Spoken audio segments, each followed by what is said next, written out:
everybody, and welcome to Fab Tax. I'm Rosemary, and thanks for stopping by. Today, I'm excited to share 3 fall banners. One that I made for my mantle, one that I made for my entertainment center, and one that I made for my coffee bar. There's a lot to cover, and this baby got real long real fast, so let's go ahead and get started. To make the coffee bar banner, I took this family, friends, and football sign I got from the Dollar Tree and removed all the pieces from the ribbon backing. I will only be using the pumpkins for this banner, and I'm going to paint the backs with Waverly chalk paint in the color pumpkin.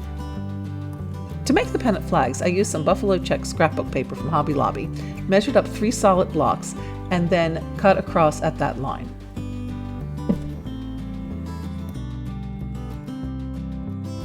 I began my starting point as the middle of the shaded block at the bottom of the page. I then took my ruler and lined one end up at that point and the other end up at the left corner of the second dark square from the left.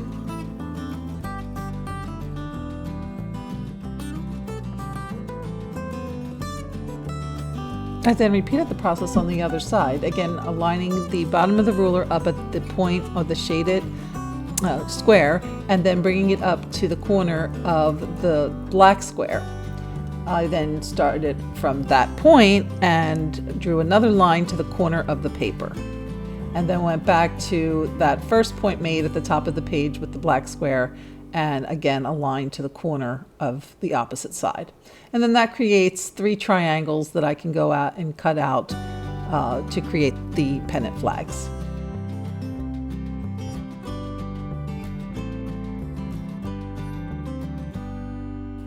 I then took one of these cookie sheets from the Dollar Tree. This is the one with the bumpy bottom.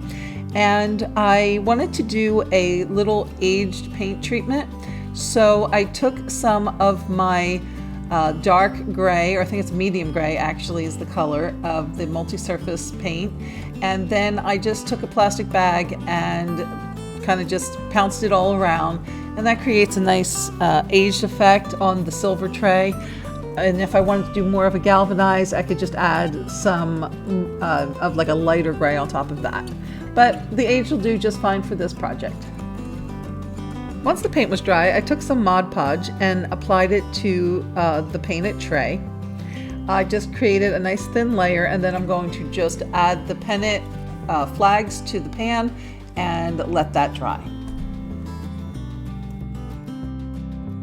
Once that dried thoroughly, I went back with some more Mod Podge and painted another layer on top. Once that top layer of Mod Podge was dry, I just took some scissors and cut out the pennants, making sure to leave a little of that metal edging around the flags.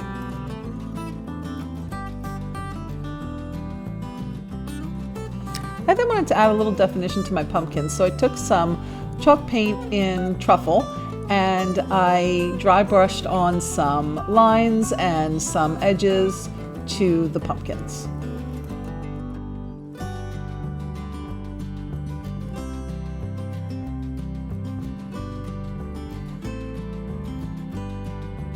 Next, I took some twine to create the ties that I'm going to tie the pumpkins and pennants onto the rope with. And so I just measured out about 1 foot pieces, and then I put them in half. I folded them in half and then just applied some hot glue to the backs of the pennants, and I put one on each side. So I put one to the left and then one to the right and just glued those down to create the ties. And then I did the same for the pumpkins, except in this case I just did 1 piece down the middle. I then took some of this Nautical Rope from the Dollar Tree and then tied on the pennant flags and pumpkins. To finish off the banner, I wanted to add some twine tassels to each end. So I took some twine and wrapped it 40 times around an old gift card. I then took another piece of twine and tied off the top. I then removed it from the card and tied another piece of twine around the top third of the tassel. I then just tied the tassel onto the rope and trimmed the bottom. The final touch was to hot glue sprigs of this lamb's ear that I purchased from Walmart in between the pumpkins and the flags. And here's the final product, all hung and adding just that extra festive touch to my fall coffee bar. For my next banner, I'm going to use the same family, friends, and football sign, except this time I will be using all 5 pieces. I'm going to keep the footballs as is and just set those aside, but I'm going to take the friends, family, and football pumpkins and I'm going to give those a coat of white chalk paint. Now I'm going to paint those right over the tops of the fronts because I do want to use the friends, family, and football. I'm going to go over those later with a paint marker. Now recently I was watching Jeri-Ann Henson's channel and she shared the most amazing technique to create wonderful shadowing, the pumpkin shadowing, the lines and the different dimensions and definitions.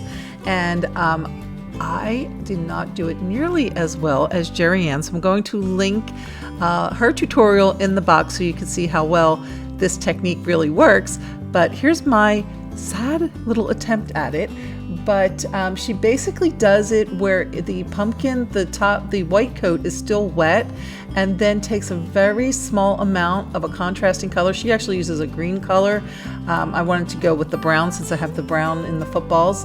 And she just shadows it so beautifully. I'm kind of not doing it so hot here, so you definitely want to check out Jeri-Ann's version of this, but it comes out stunning. I mean, it's amazing. It looks like, you know, something that was, you know, done professionally or done, you know, that you store-bought type of thing. So anyway, definitely check that out. And you know, kind of trying it here, but she really does a great job.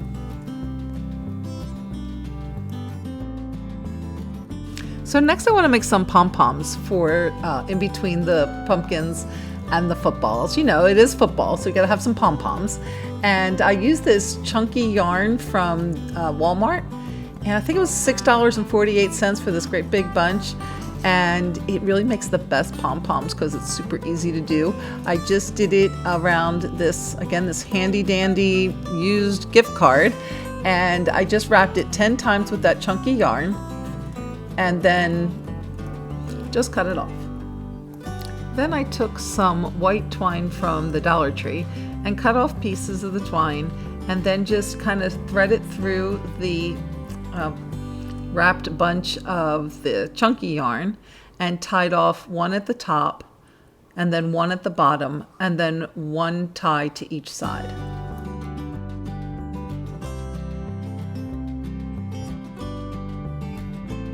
Once all 4 ties were made, I held the yarn by the middle tie and then cut between the middle tie and the top tie. I also just had this weird little tail, so I just cut that off. I then proceeded to cut in the middle of the yarn between the 2 ties for the remaining pieces. So there you see I take where I'll hold on to where that one tie is, and then there's like a middle piece between the 2 ties, and I'm cutting right through the middle of those 2 ties. So then I just fluff the pom-poms and give them a little trim to give them a nice round shape. Since I needed 6 pom-poms, I did this process twice. To add the wording back to the pumpkins, I took a brown paint marker and just proceeded to go back over the lettering, which is kind of puffy and raised, so it was easy to just follow along with the paint marker and retrace the letters. I then just hot glued some twine to the backs of the pumpkins to act as hangers. For this banner, I'm going to use the chunky yarn as the rope. And so I cut a 72-inch piece, and then at the midpoint, I added the middle pumpkin, which is the Friends pumpkin. Before attaching my football, I wanted to make certain that they were going to be equally distant from each other. So I measured 12 inches from where I attached the pumpkin to mark where I was going to attach the football.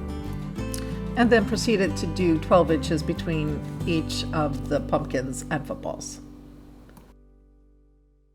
Then I just added the pom-poms in between and hung it over my entertainment center. For my last banner, I drew a picture of an acorn and then just cut it out, and I will supply a link to a template for this in the description box.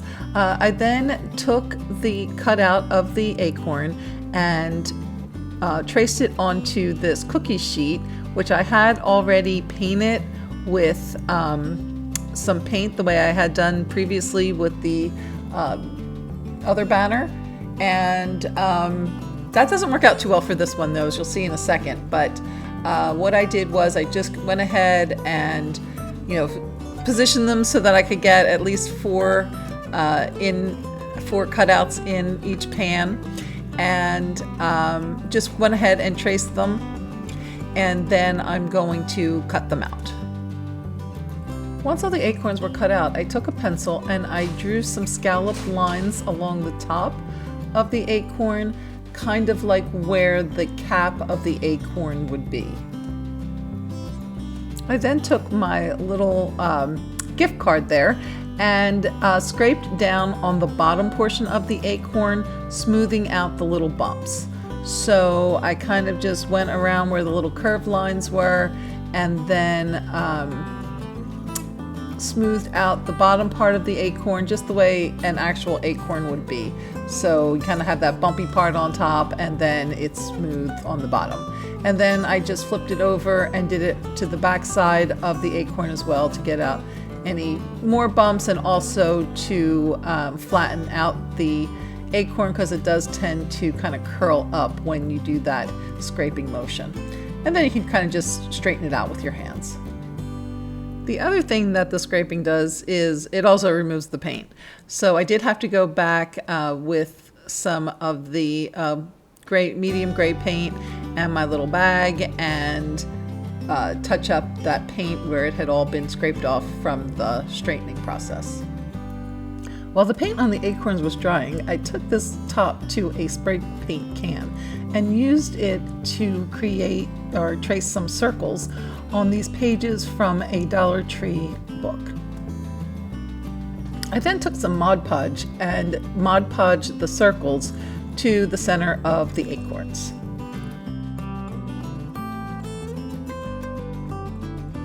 To add some aging and more dimension to the acorns, I took some burnt umber craft paint and just dry brushed the acorns along the edges and at the tops and anywhere, just to give it a more distressed feel. Once the Mod Podge was dry, I took these letters from the Dollar Tree and spelled out the word blessed. To give the letters more detail, I took a black Sharpie marker and just added a dashed line around the perimeter of the circle. For the leaves, I wanted to add, again, a little more dimension. So I took some more pages from that Dollar Tree book and just Mod Podged the leaves onto the pages. Once dry, I cut out the leaves, leaving a little bit of the paper showing around the edges, and then just took some of the burnt umber again and just dry brushed around the edges of the leaves, as well as gave the leaves some veining with the burnt umber. For a final touch, I just took some of these, I don't know what they are, they're little like twine ball decorations that you get in the floral section of the Dollar Tree, and they have them in different shades. I have it in like the natural shade and that kind of chocolate shade. And I'm going to just string those and then add those in between the lettering and the leaves on my banner. And for these, I put about a 7-inch space between the letters. And then I hung the little twine ball in the middle. And then just attached 2 leaves to each end. Okay, and here's the finished product hanging on my mantle. Now, for some reason, the acorns look a little silvery in this video. I'm not exactly sure why. It must be the lighting or something, but in real life they do look like aged galvanized metal. Well, I hope you have enjoyed these fall banner DIYs, And if you did, please remember to give us a thumbs up. And if you're not already subscribed, please consider subscribing. We'd love to have you join the family. Well, thanks for watching, and we'll see you next time.